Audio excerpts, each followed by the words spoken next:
Bismillahirrahmanirrahim.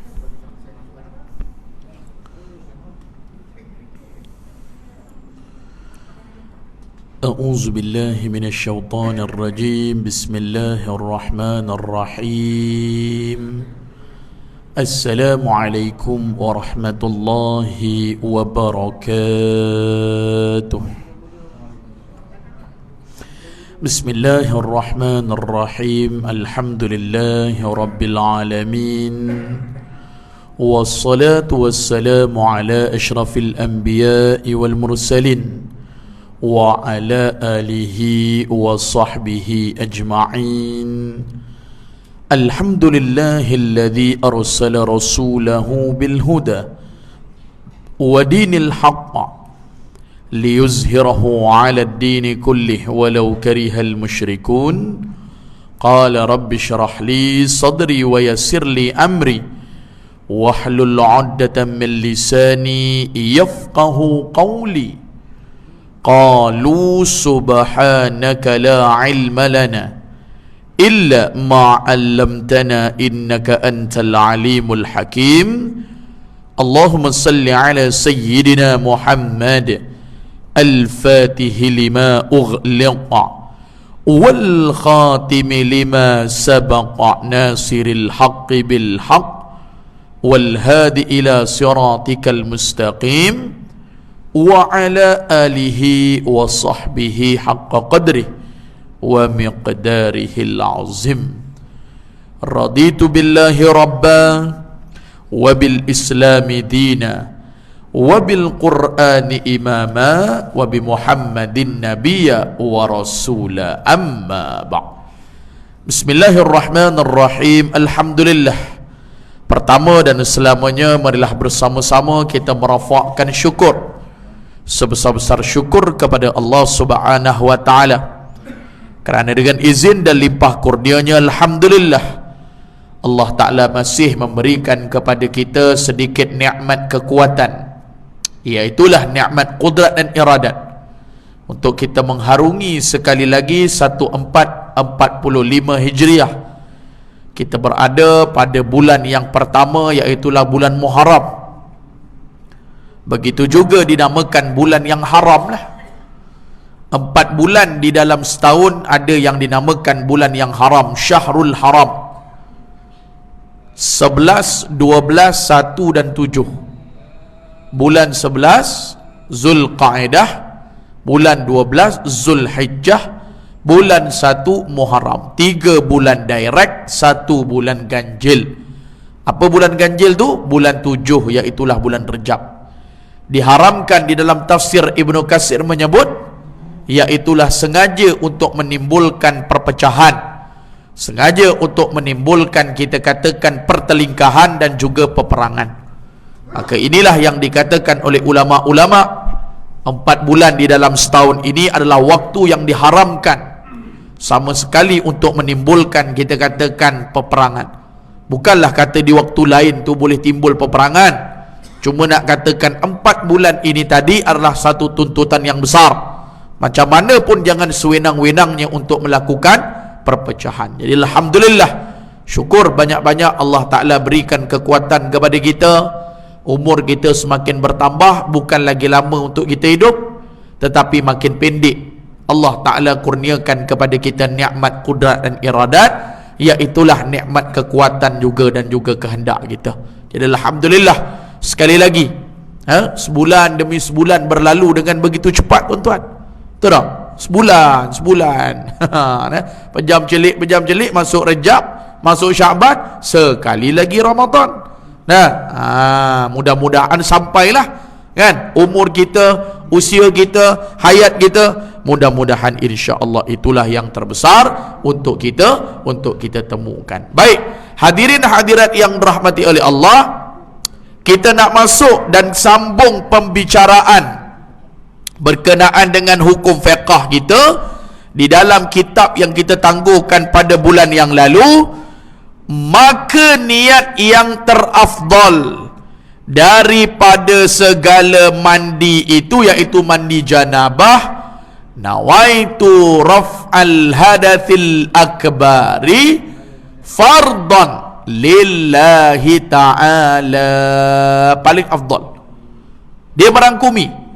Kalau orang perempuan dia mengangkatkan hadas besar, saja aku mandi kerana haid, kerana Allah Ta'ala. Contoh, sebenarnya dia mandi wajib tadi bukan kerana haid, rupanya dia berjimak dengan suami, maka wajib kena ulang balik dia punya mandi wajib. Sebab niat tu salah. Nampak? Tapi kalau dia kata mengangkatkan hadas besar, semua, bila kata mandi wajib mengangkatkan hadas besar, nifas, berhenti period, keluar anak, keluar air mani, berjimak suami isteri, dia panggil hadas besar. Jadi sebab tu dia kata dekat sini, kalau boleh lah, jangan amalkan saja aku mandi hadas besar, ataupun saja aku mandi wajib kerana wiladah, contoh beranak. Nah, kerana Allah Ta'ala, rupa-rupa bukan kerana wiladah, kerana nifas. Contoh. Nah, jadi mudah sebutnya sahaja aku mengangkatkan hadas besar, fardu lillahi ta'ala. Tak sebut fardu tu pun, hadas besar tu memang fardu dah. Kan? Macam qasar lah. Tak perlu sebut 2 rakaat pun, sebab qasar tu memang 2. Usalli fardhu asri qasran ar-rak'ataini. Makmum tak perlu sebut dah 2 rakaat tu. Kan? Cukup memadai dengan usalli fardhu asri ar-rak'atin. Usalli fardhu asri qasran, makmuman ataupun imaman lillahi ta'ala. Okey, sebab qasar tu memang 4 jadi 2. Dia tak ada 3 jadi 1/2. Ada tak ada? Tuayapin nama dia tu. Tu belum lagi. Nah, dia memang 4 jadi 2. Boleh? Samalah macam kita niat mengangkatkan hadas besar ni. Boleh? Dan sengaja aku mengangkatkan hadas besar. Ni ajar ni anak-anak kita ni. Nak kata lintaskan niat ni pada mana? Ustaz dah sebut dah pada slot yang lalu. Tuan-tuan mandi wajib, sebelum Ustaz bagi tahu jawapan. Dekat mana nak niatkan, lintaskan niat-niat barang dalam hati?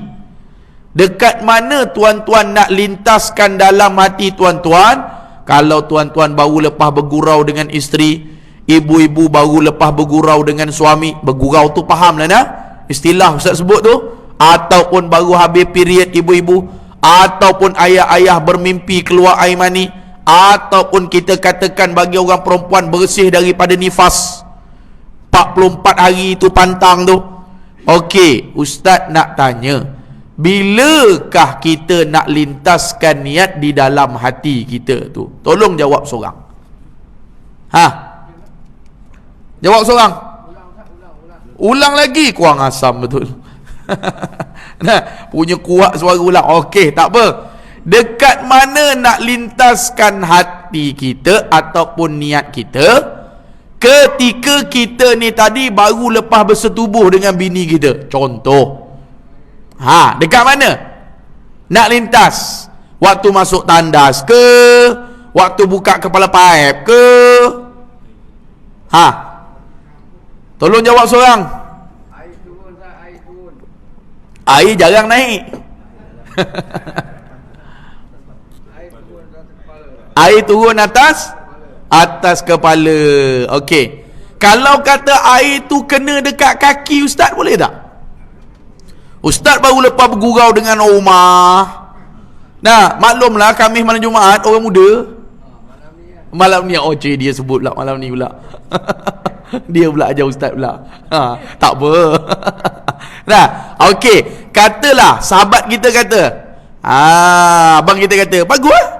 Nah, betul lah jawapan dia tu. Kena dekat air tu, kat kepala tu, betul lah. Okey, contoh. Ustaz tak nak kenakan air tu pada kepala Ustaz. Katalah Ustaz nak kenakan dekat kaki Ustaz. Boleh ke tidak? Boleh? Okey. Jadi, dia tak syarat pun. Janji anggota. Boleh? Sedang-sedang air tu dia jatuh, tak kira lah ada kawan tu tangan, ada kawan tu kepala, nah, ada kawan tu kaki, ada kawan tu belakang badan, tak kira. Waktu air tu kena pada mana-mana anggota. Kalau wuduk tak boleh. Wuduk dia kena muka. Dia tak boleh pada tangan lah niat nawaitu du'a lillahi ta'ala. Tak boleh. Nah, sebab wuduk dia ada tertib, tapi mandi wajib tak ada. Mandi daripada bawah, lepas tu basuh kepala pula, lepas tu pergi dekat buah dada pula, lepas tu turun pula kat pusat, lepas tu naik pula kat telinga, lepas tu baru pergi celah-celah kelengkang jari-jari kat kaki tu, lepas tu last sekali barulah mencangkung duduk. Boleh tak? Turun naik boleh, tak ada masalah. Tapi kalau wuduk dia tak boleh. Wuduk dia mesti lintaskan niat tu saja. Aku mengangkat wuduk kerana Allah Ta'ala tu, waktu air tu kena pada mana? Pada muka. Faham dah lah tu? Beres, laju sikit. Dan tiada sah niat jika diniatkan semata-mata dia kata arfa', aku angkat. Angkat apa? Nah, dia masuk arfa' ataupun nawaitu arfa', sahaja aku mengangkat. Apa benda yang angkat? Tak boleh. Ni tak adalah, ni di kitab sebut.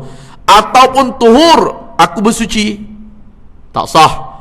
Ataupun nawaitu husli, tak sah, aku mandi. Mandi apa? Mandi sunat Jumaat ke? Nah, kerana tiada tertentu yang diniatkan, tak ditakyin mandi wajib ke, mandi sunat Jumaat ke, mandi Arafah ke. Nah, mandi kerana kita kata apa lagi? Nah, Aidil Fitri ke, Aidil Adha ke. Okey? Jadi pada mandi wajib ni nawaitu raf'al hadasil akbari lillahi ta'ala, lintaskan dalam hati saja. Kedua, fardu. Tadi yang pertama apa ni? Niat. Boleh? Rukun mandi wajib ada 2 saja. Ingat, yang pertama niat, kedua apa? Ratakan apa? Seluruh badan. Ratakan air ke seluruh badan. Tapi kalau ada orang ada cakap 3, betul juga. Dengar elok ni. Ada ustaz lain datang, dia kata rukun mandi wajib ada 3. Dan 3 tu dia kata iaitulah bersihkan najis terlebih dahulu. Jawapannya pun betul juga. Tapi biasa kalau dalam kitab-kitab muktabar dia 2. Bila kata dah ratakan air tu, maknanya akan pergi sekali darah-darah tu. Boleh. Tapi ada ulama sebut tak. Sebelum kau nak niat, ataupun dalam kau niat, ataupun sedang kau mandi wajib tu, kau kena pastikan. Kalau ibu-ibu ada darah period lagi tak? Ibu-ibu ada nifas lagi tak? Baru lepas beranak ni, ibu-ibu kasih clear dulu itu najis, itu darah. Boleh? Tak betul lah tu. Okey? Tapi kalau kitab-kitab yang lain, kebanyakannya sebut 2 ya. Pertama niat, yang kedua ratakan air ke seluruh badan. Itu saja. Boleh? Kedua, fardu mandi meratakan air serta dengan niat. Qasdun syai'un muqtarinan bifa'li. Pada meratakan sekalian kulit, rambut, ni bulu, jikalau tebal sekalipun, bulu dada, kena ramas-ramas, raba-raba sikit, nampak? Rambut sama, tak kira lah. Nah, suami dia ratakan rambut dia ke? Boleh? Mandi sama-sama, mandi wajib. Oh, romantik betul. Biasanya bang, kalau abang mandi wajib sama-sama ni bang, ini biasanya orang tua-tua kata alamat sakratul maut nama dia bang. Tobat lahum lah. Ya ke? Jarang abang ni mandi sama. Tak ada, abang nak romantik sikit. Tak apa bang, tak lama lagi ni qalu innalillah dah ni. Nah, boleh. Contoh, okey, dia mandikan suami dia ke, suami dia mandikan isteri. Nah, tak kisah, tak ada masalah. Okey, walaupun tebal sekalipun, hingga barang yang nyata, yang zahir, daripada lobang-lobang dan liang-liang dan celah-celah telinga serta liang-liang hidung. Kena masuk ni telinga ni, konyol-konyol sikit hidung, sambil-sambil air tu turun, masukkan 2 jari ni. Nah, janganlah ditonyoh-tonyoh sampai ke dalam tu. Had zahir saja yang lepas daripada anak jari kita tu. Kena? Boleh? Kalau tak buat tu, tu kata tak rata tu. Boleh. Dan perlipatan. Biasa apa perlipatan ni? Celah-celah kita punya ketiak ke? Ataupun perlipatan. Orang panggil jari-jari kaki tu, celah-celah tu. Boleh. Dan kulit kaki yang pecah-pecah. Cuba tengok tumit tuan-tuan. Ada pecah tak? Kalau ada, mesti kena ratakan dekat situ juga. Boleh. That's mean rata tu apa? Ramas-ramas. Faham? Boleh. Tak boleh ceh, ulu. Tak jadi. Okay? Mesti kena ramah-ramah sikit. Orang yang pecah-pecah kulit tumit kaki tadi tu. Biasa orang kerja kontraktor. Ada. Tumit dia tu pecah dalam tu. Tapi tak sakit. Dia pecah dalam. Orang kuat kerja. Nampak? Orang gunakan kudrat tubuh badan tu. Pecah kulit. Biasa orang kerja kontrak lah biasa. Kerja bangunan. Kalau kuku panjang tak? Sama. Kuku panjang maknanya kuku tu mesti dibasuhkan. Faham? Kuku basuhkan sekadar. Maksudnya basuh tu kena air. Kalau kita katakan ada minyak-minyak, ataupun kita kata ada daki-daki, pastikan air itu sampai. Jangan ada yang menutup. Biasa orang perempuan dia pakai Q-tag. Nampak? Soalan bagus juga tu, kuku. Tak rata. Mandi pakai Q-tag. Dan Q-tag nama ibu-ibu. Betul ke Ustaz sebut tu? Q-tag kan? Apa? Pewarna kuku tu lah. Alah, susah nak sebut. Tu pewarna kuku tu mesti dihilangkan terlebih dahulu. Kerana apa? Kerana Q-tag atau pewarna kuku itu tadi tidak dapat diratakan dengan baik, sama ada wuduk apatah lagi mandi wajib. Boleh? Apatah lagi wanita-wanita yang blonde rambut dia tu. Apa? Dia warna blonde rambut dia. Pewarna tu di atas kulit rambut, tidak sah mandi wajib. Jangan main-main. Inai tak apa. Inai tak ada masalah. Sebab dia panggil daun inai. Ini yang Allahumma salli ala sayyidina Muhammad, yang sebilangan ulama sebut yang tidak ada halal lagi.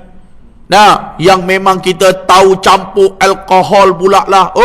Na'udzubillah min zalik. Inai tak ada masalah. Tak sabit. Daun inai itu ditumbuk, dilalukan. Itu tak ada masalah. Ini kita cerita dunia teknologi moden ni buat. Dia blonde rambut dia ke, dia pergi salon ke, dia pergi pusat kecantikan ke, dia ratakan rambut dia, buat warna-warna dan sebagainya. Apabila mandi wajib, itu yang boleh bawa kepada tidak sah. Ni jangan main-main ni. Cumanya ada tanda halal. Tak ada tanda halal, itu rujuklah ulama-ulama yang lain. Nampak? Jangan main-main. Ini khilaf ni. Jadi Tok Sah duk cari pasal. Nak warna-warnakan rambut, nak perang-perangkan rambut. Kalau bab halal tak halal, pergi rujuk ulama-ulama lain. Kalau ada pendapat yang mengatakan boleh, gunalah kalau kata yang boleh. Nampak? Mudah-mudahan Allah Ta'ala terima lah. Dirambutkan tidak sah mandi wajib ke, ataupun kita katakan Allahumma salli ala sayyidina Muhammad, wuduk dia. Macam mana tuan-tuan kalau mandi wajib tak sah? Apa benda pun duduk dalam keadaan berhadas besar. Tuan-tuan bayangkan. Orang yang pakai Q-tag, orang yang warnakan rambut. Berapa ramai anak-anak bangsa Melayu kita warnakan rambut? Berapa ramai? Free hair lagi. Wal'iyazubillah min zalik. Kalau betul dia yakin halalnya, dan dia ada mengaji betul-betul, dan dia yakin, terserahlah, tak apalah. Mudah-mudahan Allah Ta'ala terimalah ada pendapat yang dhaif tu. Tapi kalau kita tengok nyata campurannya alkohol pula, campurannya sampai tidak melalui kepada bulu-bulu ketika mandi wajib dan sebagainya. Allahumma salli ala sayyidina Muhammad. Nampak? Ni tak nak lah ni benda-benda macam ni yang kita risau ni. Sebab Nabi kata orang yang paling ramai akan diazab di dalam api neraka Allah Subhanahu Wa Taala sebelum diazab dalam api neraka, iaitulah di alam barzah orang yang tidak bersuci dengan baik. Nabi sebut, satu hari Nabi lalu, Nabi ambil pelepah tamar. Pelepah tamar ni bertasbih, subhanallah walhamdulillah wala.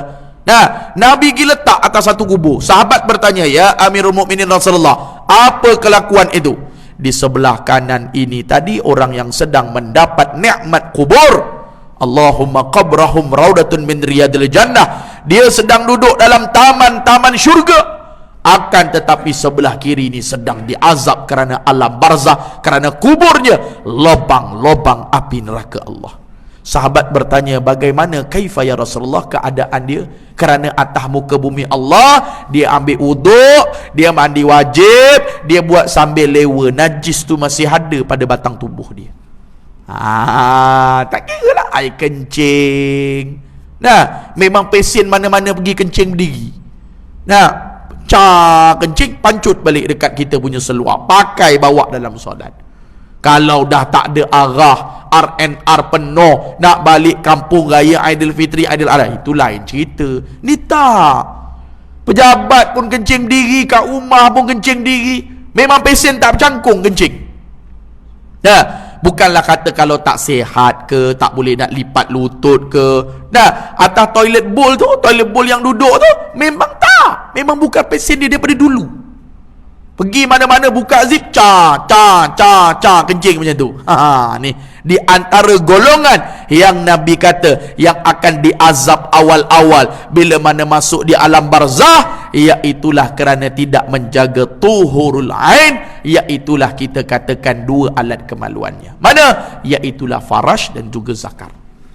Ni jangan main-main. Bukan ustaz nak menakut-nakutkan. Tak. Maksudnya bercermat.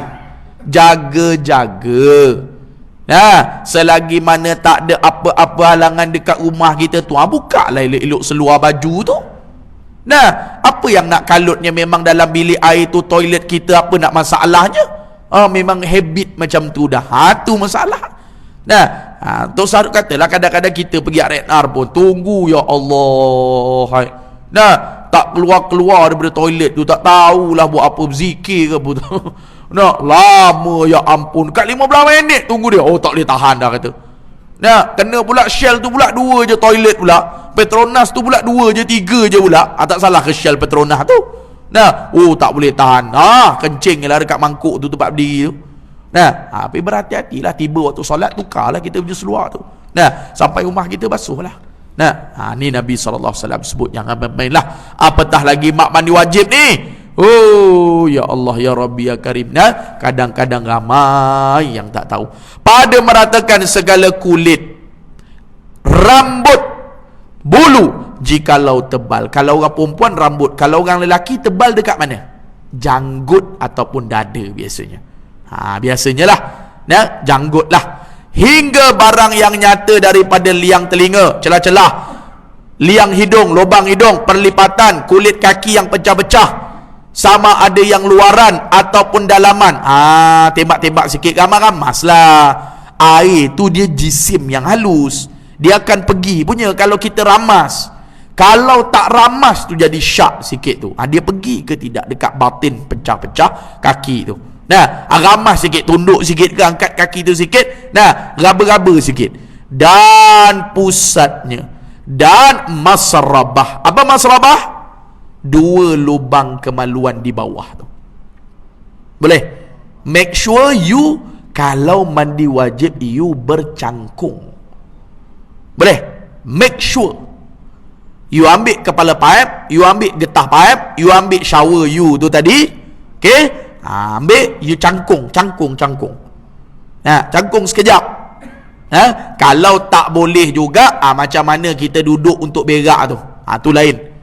Kalau boleh, bercangkung macam dulu-dulu kita bercangkung waktu berak dulu tu, di rumah kampung kita dulu-dulu tu, ratakan, serap, masukkan air dekat 2 lubang dubur kita tu.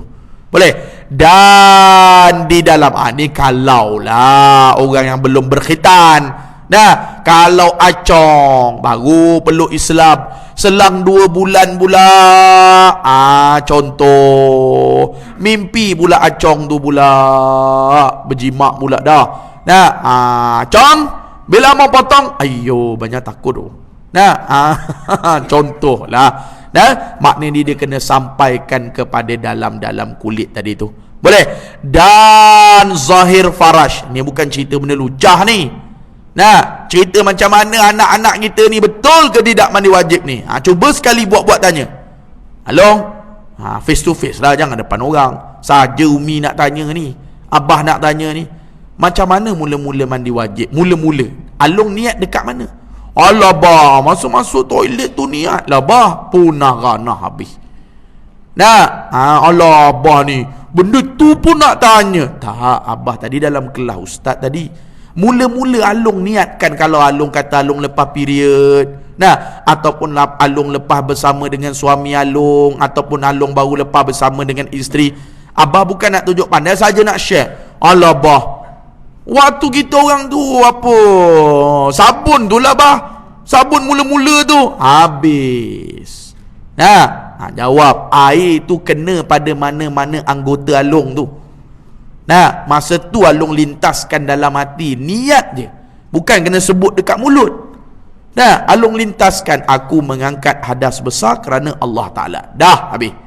Boleh? Jadi tu dia kata, kelihatan tak kala macam mana nak basuh farash tadi, macam qada hajat, macam kita berak lah. Nah, tapi berak sekarang ada yang duduk, ada yang bercangkung. Dan tiada wajib membasuh batin mulut dan biji mata. Tak perlu. Nah, tapi kalau nak komo-komo boleh, tapi tak wajib. Sekadar nak komo-komo buang, tak apa. Nah, dan memasukkan air ke dalam telinga, sama juga, dia hanya luar tu saja. Nah, jangan pergi tuang air pula dalam telinga tu pula, tak perlu. Okey. Dan wajib menyertakan niat itu, niat untuk mengangkat hadas besar tu, pada pertama-tama air jatuh. Pada anggota jatuh tu kenalah ibu-ibu ayah-ayah tu basuh tu. Jika berniat untuk janabah, umpama suatu juzuk anggotanya, kemudian daripada sudah ia menyampaikan air kepada sekalian anggota, tak kira lah, ibu-ibu dah bersihkan dulu najis darah, baru ibu-ibu niat, boleh? Ataupun ibu-ibu mula-mula air tu kena je dekat mana-mana anggota, ibu-ibu niat, lepas tu ibu-ibu bersihkan darah, ibu-ibu buang darah dekat kemaluan, ibu-ibu buang darah dekat peha, ibu-ibu buang mungkin ada air kencing, ibu-ibu buang mungkin ada darah, ada tai, boleh? Tak ada masalah. Maka kata dia wajiblah kena pastikan menyampaikan air kepada sekalian anggota. Pastikan. Nah, air tadi tu sampai kepada sekalian anggota. Ini insya-Allah lah. Jelaslah insya-Allah. Cuma kadang-kadang terlepas pandang, terutama anak-anak kita, anak-anak saudara kita. Kan? Bukan nak tunjuk kita pandai, apalah pak cik ni, apalah pak ngah ni mandi wajib pun. Jangan.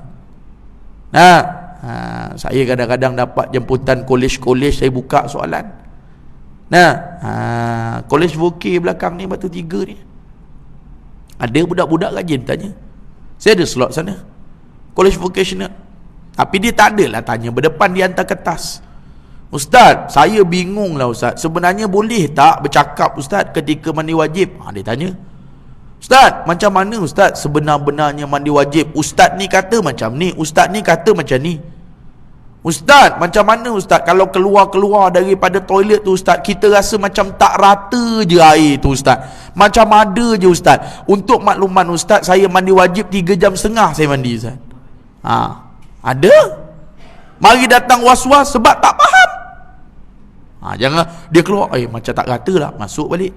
Macam tak rata lah, masuk balik. 3 jam setengah dah sampai Batu Pahat, dah kelebuk kereta tu. Nampak? Sebab tak mengaji, tak duduk.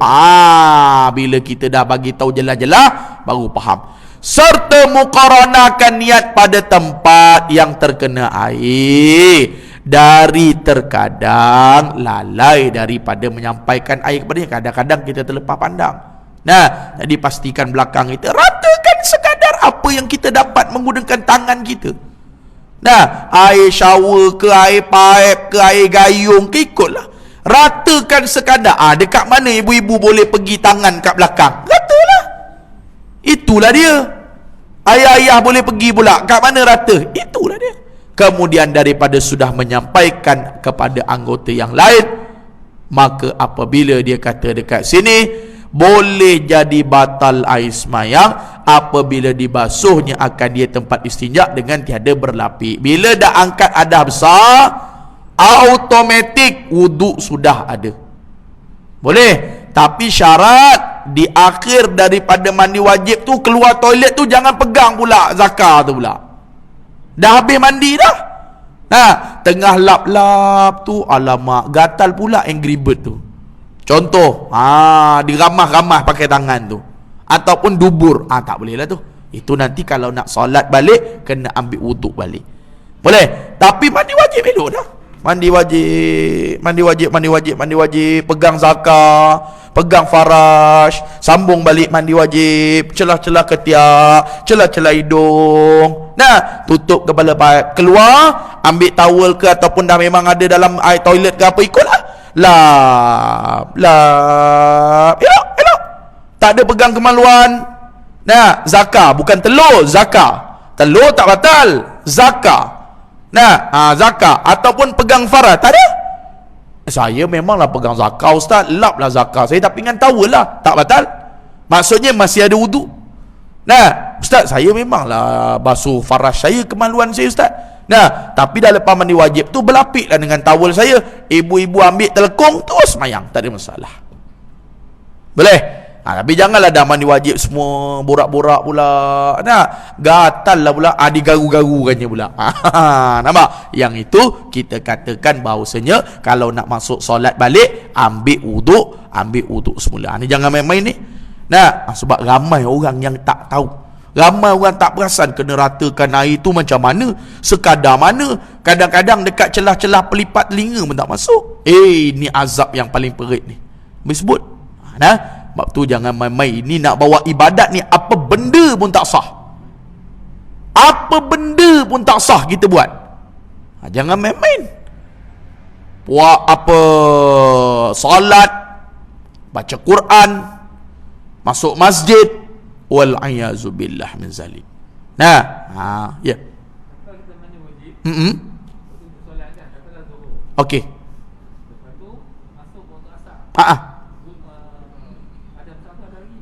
Wuduk tu ada lagi. Okey. Boleh? Tak perlu dah. Tak perlu. Cuma kalau dengan niat ambil wuduk nak memperbaharui, dia panggil tajdidul wuduk. Mandi wajib pukul 12.30 tengah hari. Contoh 12.30. Dia mandi. Katalah duduk sekejap, satu suku, azan Zuhur. Okey dah. Dia pun semayang. Tak kira lah semayang masjid ke semayang rumah ke, ikut pergi lah. Okey, bukan nak cerita yang tu. Nah, dia pun datang masjid, semayang. Tapi wuduk ada lagi. Pukul 2, pukul 3, tak terkentut, tak berak, tak pegang mana-mana, tak buat perkara yang membatalkan wuduk. Allahu Akbar, Allahu Akbar. Azan asar. Tak ada buat apa-apa. Tidur tidak, terkentut tidak, kencing tidak, berak tidak. Okey, masuk balik, semayang asar berjemaah, boleh, tak ada masalah. Cuma dengan niat masuk asar lah, nak ulang lah, tajdidul wuduk dia panggil. Dia nak memperbaharui wuduk dia. Dia tahu masih ada lagi wuduk dia, tak apalah. Nah, pergi dekat belakang, ambil wuduk dia 3 kali, boleh, tidak ada masalah. Okey, bagus soalan tu, alhamdulillah.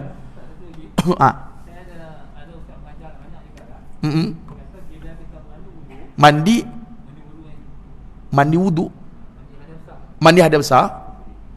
Jadi bila kita mandi tu, kita basuh kemaluan kita, okey. Jadi bila habis wuduk, kita kena wuduk pasal kita dah pegang dia kata. Dia kata batal kita punya di akhir kita mandi tu. Betul. Betul. Jadi keluar terus. Kita kena ambil wuduk lain. Ambil lah. Sebab di akhir tu dia dah habis dah, kita dah mandi wuduk. Adapun kalau kata contoh, ustaz mandi wuduk, air jatuh, ustaz pun nawai turap. Mandi. Di pertengahan mandi ustaz tu, ustaz basuh kemaluan ustaz, basuh zakar, basuh farah, and then ustaz sambung balik mandi lagi. Ustaz sambung celah pelepah, celah-celah tangan ustaz, celah hidung, celah telinga, komo-komo, lagi belakang-belakang, ustaz pun tutup kepala paip. Itu masih lagi bukan berakhir dengan memegang kemaluan kita. Maka boleh. Itu masih dalam keadaan wuduk lagi. Wuduk kita ada. Ada pun tengah mandi-mandi, nah last sekali akhir tu, nah pegang kita punya zakar ataupun faraj kita di akhir kita pun tutup dah, pegang dah. Itu yang kita kena memperbaharui dengan makna nak masuk dalam solat kita kena ambil wudu. Ada pun macam tadi, mandi dulu, nah mandi, air kata jatuh, ustaz mandi, ustaz pun pegang kemaluan ustaz pun cangkung, nah buat cangkung, and then ustaz sapu balik belakang, ambil sabun sekejap, ustaz mandi balik. Okey, tadi ustaz dah cangkung, settle lah, ustaz pun dah basuh kemaluan ustaz dah, contoh dah basuh, mandi balik, nah ustaz pun lepas celah-celah ni balik, nah okey, tutup kepala pahat, ustaz pun ambil towel, lah, jangan tak, tu kena balik, kena ambil wuduk balik. Tak ada, berlapai ustaz pun lap towel, nah ambil kain pelekat, ambil baju, semayang, boleh, tidak ada masalah. Okey, alhamdulillah, bagus juga tu. Nah, kalau tidak kita tak tahu, kan. Jadi sebab tu kena hati-hati. Nah, sebab banyak kita tengok hari ni orang, na'udzubillah, terutama biasanya lah kalau pengalaman ustaz lah, anak-anak muda. Nah, macam mana kalau kata hal keadaan mati kita tu tak betul, dalam keadaan mandi wajib, na'udzubillah min zalik. Tengok baru-baru ni kematian yang mulia siapa?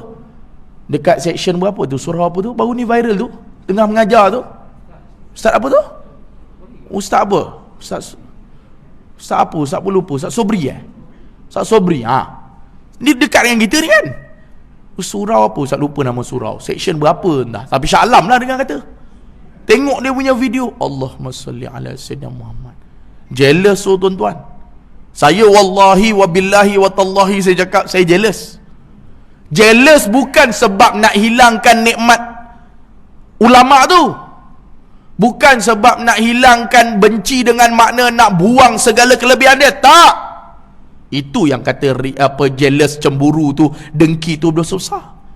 Jealous tu tuan-tuan, macam mana sudahnya dia pengakhiran. Tuan-tuan bayang, dalam majlis ilmu, taman syurga, dalam masjid, lepas salat subuh, hal keadaan berwudu, Allahumma salli ala sayyidina Muhammad, tip top lah tuan-tuan. Saya cakap tu serang kadang-kadang duduk dengan rumah kan, nah kata Abi ni kalau mati ni biar Allah Ta'ala ambil dua lah. Tengah kongsi ilmu dengan ahli jemaah satu lagi tengah semayang. Tak kira lah semayang masjid ke, surau ke, rumah ke, tak kira dah tengah qiyam ke, tengah rukuk ke, tengah sujud ke, tengah duduk, antara duduk, ambil lah waktu tu. Tuan-tuan mulai malam ni niat macam tu, niat, tak apalah ustaz, duduk dalam kuliah Allah Ta'ala, Allahumma salli, azan dah seminit lagi, nah tak apalah ustaz, saya dalam kuliah ke, tengah baca Yasin ke, niatkan tuan-tuan. Kalau kita tak ada niat, bukan kata Allah Ta'ala tu takdir memang tahu dah daripada Lauh Mahfuz. Itu yang kadang-kadang Allah Ta'ala susahkan kita, Allah Ta'ala rumitkan kita. Kadang-kadang sakit kita berpanjangan, meninggal kita di hospital, tak apalah dah kalau tu memang Allah Ta'ala takdir kita. Tapi yang datang malam ni tuan-tuan, niatkan. Bagi tahu dengan anak-anak, dengan family, dengan rumah, abah ni kalau boleh biarlah dalam kuliah Allah Ta'ala ambil, biarlah tengah doa selamat, biarlah tengah baca Yasin, biarlah tengah dalam majlis ilmu. Oh tuan-tuan, kalimah terakhir, kalimah dia tengah sebut Allah Subhanahu Wa Ta'ala. Nabi sebut man akhiri kalamuhu Allah dakhalal jannah, Nabi kata. Bagi azan dulu sekejap.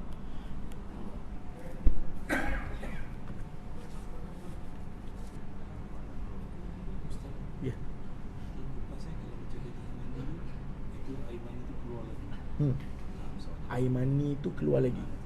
Okey. Boleh.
Bismillahirrahmanirrahim.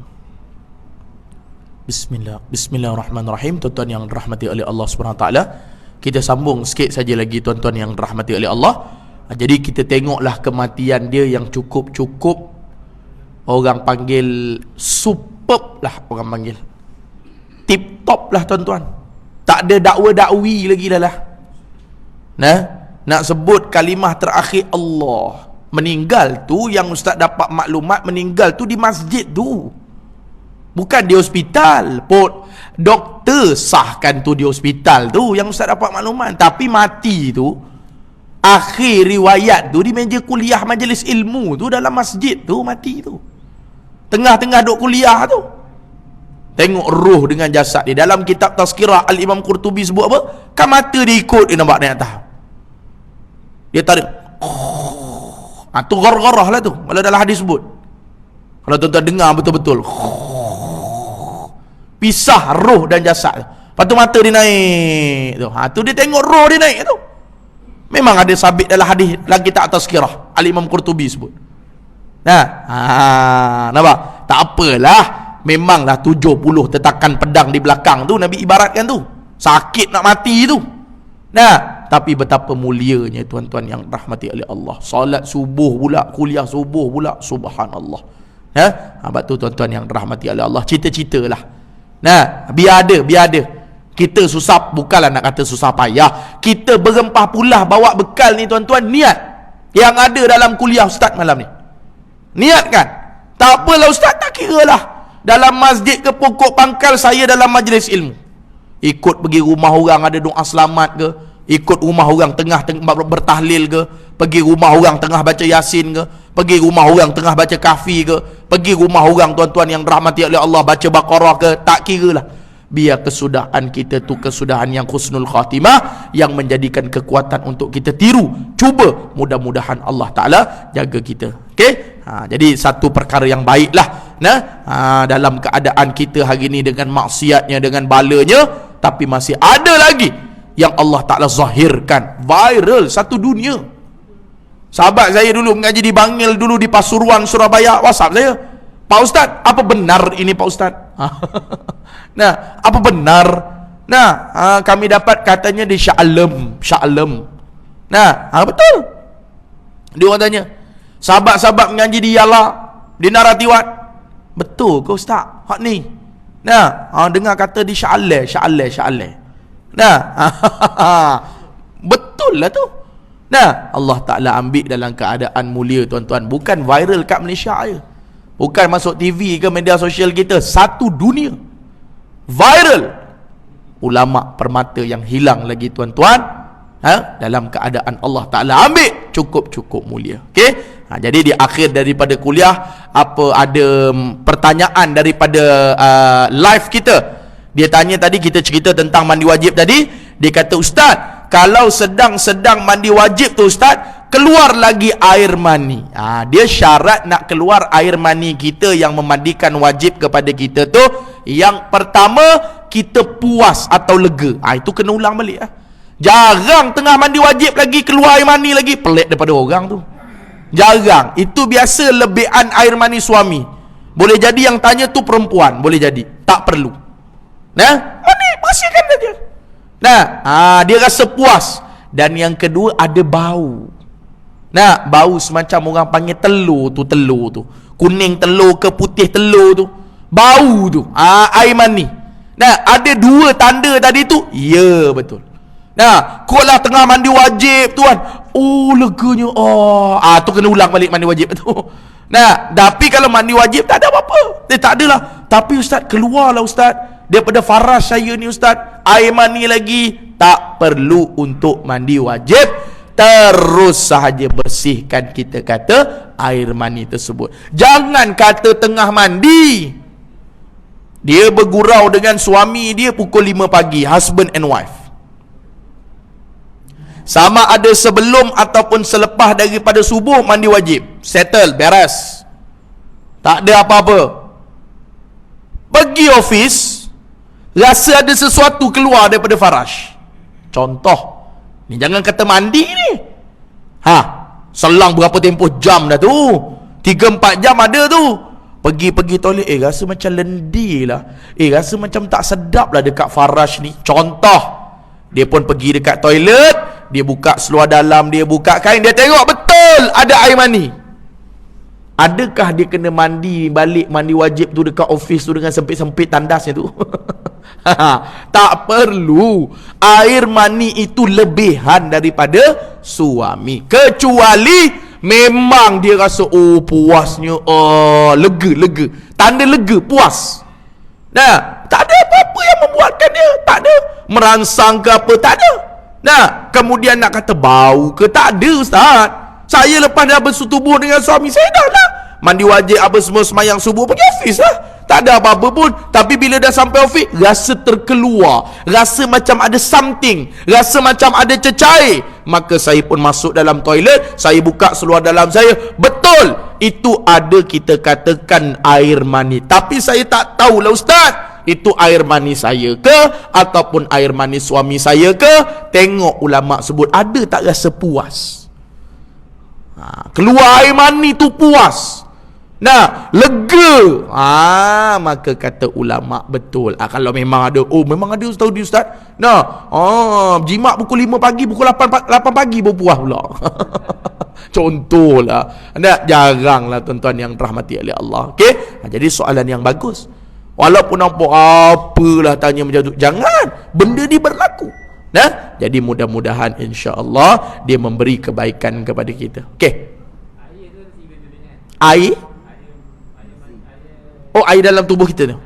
Air mazi, air mani, air wadi. Air mazi bagus.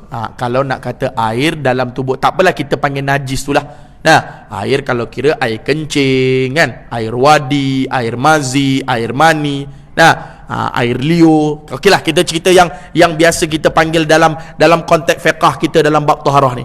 Air mazi itu sebelum keluar air mani, dia datang dulu air mazi. Air mazi dia najis. Maksudnya kalau kena pada underwear, kena pada kain pelekat, kena pada pakaian, kena pada kain, kena pada seluar, kalau you nak buat ibadat, you jangan pakai itu seluar, itu pakaian. Boleh? Maksudnya you kena basuhlah angry bird you kena basuhlah farash. Jangan pakai. Tapi kalau tak ada ustaz, saya tak guna pun. Nah, terkena pada cadar, terkena pada bantal, contohlah. Nah, tapi nak bawa solat tak, kita tak menanggung dia. Okey, jadi kalau kata air mazi sebelum keluar air mani, dia panggil apa? Rangsangan ke? Rangsang. Nah, tengah-tengah mukaddimah nak bersetubuh. Kalau climax boleh jadi kot. Bahasa macam itulah. Nah, maknanya kita panggil mazi akan keluar dulu, baru lepas tu puas lega mani. Tapi mani dia bukan najis, cuma dia memerlukan untuk kita mandi wajib saja. Okey, kalau kata mani najis, kita pun najis lah, sebab kita dijadikan daripada air mani. Okey, asal kita daripada tanah. Boleh? Jadi air mani dia puas, dia lega. Nah, orang panggil hilang masalah tu sekejap. Orang muda panggil. Nah, dia punya lega tu, oh, ini dunia anak yang punya. Nah, tapi kalau mazi tak. Nah, dia ada lendir-lendir. Nah, lepas tu dia panggil sebelum nak datang mani, sebelum nak datang kepuasan, akan datang air mazi. Dua. Adapun air wadi, air seseorang lelaki atau wanita yang dia gunakan kudrat dia untuk angkat benda yang berat. Air wadi, dia kena guna tenaga dia berat sampai ada sesuatu keluar daripada kemaluan ataupun farash ataupun zakar, maka itu dinamakan air wadi. Iaitulah air itu ataupun najis itu tidak boleh kita ada pada pakaian kalau kita nak bawa masuk dalam solat. Itu tiga itulah. Air wadi, jernih. Air wadi tu dia jernih, keputih-putihan. Nah, tapi kita angkat berat lah, macam kita buat kerja berat, sama ada lelaki ataupun wanita. Dia bukan kepada seks, dia bukan kepada bersetubuh. Nah, dia bukan pada hubungan kelamin, tapi dua tadi tu dia pada hubungan kelamin ataupun pada kita nak berseronok-seronok di antara dua pasangan. Boleh? Tak perlu. Mandi wajib tak perlu. Dia hanya bersihkan saja. Air mazi tak perlu mandi wajib, air wadi tak perlu mandi wajib. Cuma bersihkan saja, hilang bau, hilang warna, hilang rasa je. Tapi yang air mani ataupun period ataupun nifas ataupun memang masukkan zakar dalam farash walaupun tak keluar mani, itu memerlukan mandi wajib. Boleh? Jadi insya-Allah satu perbahasan yang baik pada malam yang barakah ini. Yang baik datang daripada Allah, salah dan silap datang daripada ustaz. Mohon maaf banyak-banyak. InsyaAllah ada rezeki nanti kita ketemu lagi pada kuliah-kuliah yang akan datang. Mudah-mudahan Allah Ta'ala beri manfaat kepada kita. Allah Ta'ala letakkan kepada kita malam Sayyidul Ayyam, penghulu segala hari. Mudah-mudahan insyaAllah ada kelapangan bertemu lagi pada slot-slot yang akan datang. Bismillahirrahmanirrahim. Alhamdulillah Rabbil Alamin. Wassalatu wassalamu ala Rasulillah wa ala alihi wa sahbihi wa man wala. Allahumma zidna wa la tankusna wa akrimna wa la tuhinna wa'adina wa la tahrimna wa athirna wa la tuzir alaina wardina warda'anna ya maulana. Da'wahum fiha subhanakallahumma wa tahiyyatuhum fiha salam wa akhiru da'wahum alhamdulillahi rabbil alamin. Assalamualaikum warahmatullahi wabarakatuh.